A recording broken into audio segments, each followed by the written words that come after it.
Social science में अगर तुमको 100/100 नंबर चाहिए और टॉपर की तरह अच्छे से अच्छे नंबर चाहिए तो टॉपर का सीक्रेट फॉर्मूला जरूर यूज करें, जहां पर टॉपर हर क्वेश्चन के लिए इंपोर्टेंट क्वेश्चन को एनालिसिस करते हैं। हर चैप्टर के लिए आपको इंपोर्टेंट क्वेश्चन आपको प्रोवाइड किए जा रहे हैं। आज हम बात करने वाला है सोशल साइंस के चैप्टर नंबर 17 लोकतंत्र के परिणाम से आने वाले इंपोर्टेंट बोर्ड एग्जाम में क्वेश्चन।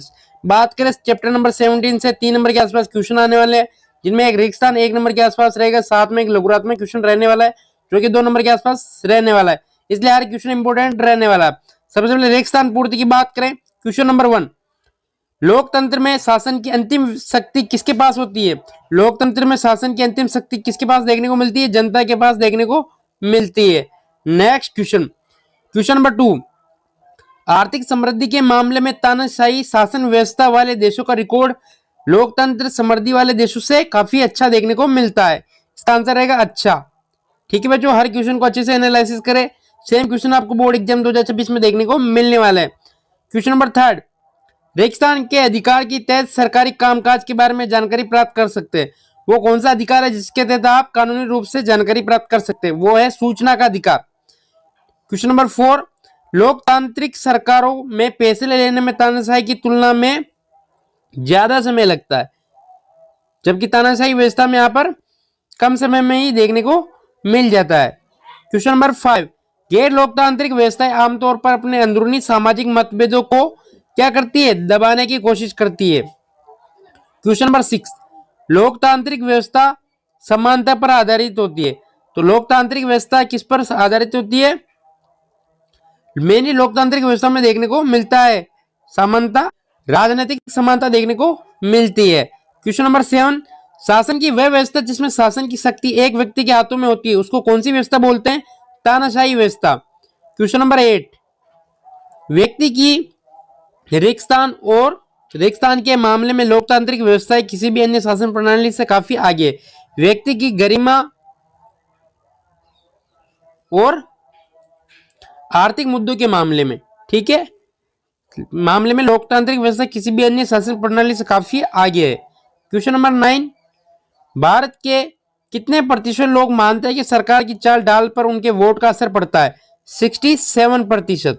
ठीक है बच्चों, नेक्स्ट क्वेश्चन, क्वेश्चन नंबर 10, वास्तविक जीवन में लोकतांत्रिक व्यवस्थाएं असमानता को कम करने में ज्यादा सफल नहीं हो पा रही है। कौन सी समानता असमानता है? वो है आर्थिक असमानता। आर्थिक असमानता को दूर करने में लोकतांत्रिक व्यवस्था इतनी सफल नहीं हो पाई है। क्वेश्चन नंबर 11, सैद्धांतिक रूप में तो लोकतंत्र अच्छा माना जाता है पर व्यवहारिक रूप में इसे इतना अच्छा नहीं माना जाता। ठीक है बच्चों, नेक्स्ट क्वेश्चन नंबर 12, रेगिस्तान में इस बात की पक्की व्यवस्था होती है कि फैसले कुछ कायदे कानून के अनुसार होंगे लोकतंत्र में। नेक्स्ट क्वेश्चन, क्वेश्चन नंबर 13, सामाजिक अंतर विभाजन और टकरावों की संभालना निश्चित रूप से लोकतांत्रिक व्यवस्था का एक बड़ा गुण है। नेक्स्ट क्वेश्चन रहने वाला है क्वेश्चन नंबर 14, वैध शासन व्यवस्था के मामले में लोकतांत्रिक शासन व्यवस्था निश्चित रूप से अन्य शासन व्यवस्थाओं से काफी बेहतर है। अब आपको लघुरात्मक क्वेश्चन देखने को मिलने वाले चैप्टर नंबर 17 से, जिनमें से एक क्वेश्चन आपको बोर्ड एग्जाम 2026 में 100% देखने को मिलेगा। क्वेश्चन नंबर 1, लोकतांत्रिक सरकारें अन्य प्रकार की सरकारों से किस प्रकार बेहतर है? आंसर रहने वाला है निम्नलिखित कारणों से लोकतांत्रिक व्यवस्था अन्य कारणों से अन्य सरकारें उनसे काफी बेहतर है। पहला, लोकतंत्र नागरिकों के बीच समानता और व्यक्ति की गरिमा को बढ़ाता है। लोकतंत्र निर्णय लेने की गुणवत्ता में सुधार करता है। थर्ड पॉइंट, लोकतंत्र प्रतिस्पर्धी रवैया विकसित करता है। लोकतंत्र में जवाबदेही, उत्तरदायी और वैध सरकार प्रदान करता है। इन्हीं कारणों से लोकतांत्रिक सरकार अन्य सरकार से काफी बेहतर है। नेक्स्ट क्वेश्चन, लोकतंत्र एक जवाबदेही, उत्तरदायी और वैध सरकार का निर्माण कैसे करता है? रिसेंटली बोर्ड एग्जाम 2026 के आसपास भी ऐसे क्वेश्चन देखने को मिला था। लोकतंत्र में निर्णय निर्माण में जनता की अप्रत्यक्ष भागीदारी होती है। निर्णय निर्धारित मापदंडों एवं प्रक्रिया के अनुसार किए जाते हैं जो निर्णय को लोगों के लिए अधिक स्वीकार्य बनाते हैं। इसमें निष्पक्ष व नियमित चुनाव होते हैं तथा सूचना को साझा किया जाता है। इन्हीं कारणों से लोकतंत्र एक जवाबदेही, उत्तरदायी व वैध सरकार माना जाता है। क्वेश्चन नंबर 3, आर्थिक समृद्धि और विकास की दृष्टि से लोकतंत्र शासन का मूल्यांकन कीजिए। आंसर रहने वाला बच्चों, आर्थिक समृद्धि और विकास के मामले में विकसित देशों में तानाशाहियों का रिकॉर्ड अपेक्षाकृत बेहतर है, लेकिन तानाशाही वाले कम विकसित देशों और लोकतांत्रिक व्यवस्था वाले कम विकसित देशों के बीच का अंतर नगण्य सा है। इस मामले में लोकतंत्र देश तानाशाही देशों में पिछड़े नहीं है। क्वेश्चन नंबर 4 बच्चों, वास्तविक जीवन में लोकतांत्रिक व्यवस्थाओं आर्थिक असमानता को कम करने में अधिक सफल नहीं हो पाई, स्पष्ट करे। आंसर रहने वाला बच्चों, लोकतांत्रिक व्यवस्था राजनीतिक असमानता पर आधारित होती है, लेकिन लोकतंत्र में आर्थिक समानता की स्थापना नहीं हो पाती। मुट्ठी भर धन कुबेर आय और संपत्ति में अपने अनुपात से ज्यादा हिस्सा पाते हैं। समाज के सबसे निचले हिस्सों के लोगों को जीवन बेअसर करने के लिए काफी कम साधन मिलते हैं। बुनियादी जरूरतों पूरा करने में भी मुश्किलें आती है। क्वेश्चन नंबर 5, लोकतंत्र असफल रहा, कोई 4 नकारात्मक परिणाम लिखिए। पहला है भ्रष्टाचार, दूसरा लोगों की आवश्यकताओं की ओर कम ध्यान देना, असमानता और गरीबी में वृद्धि, आर्थिक समृद्धि में विकास की कमी।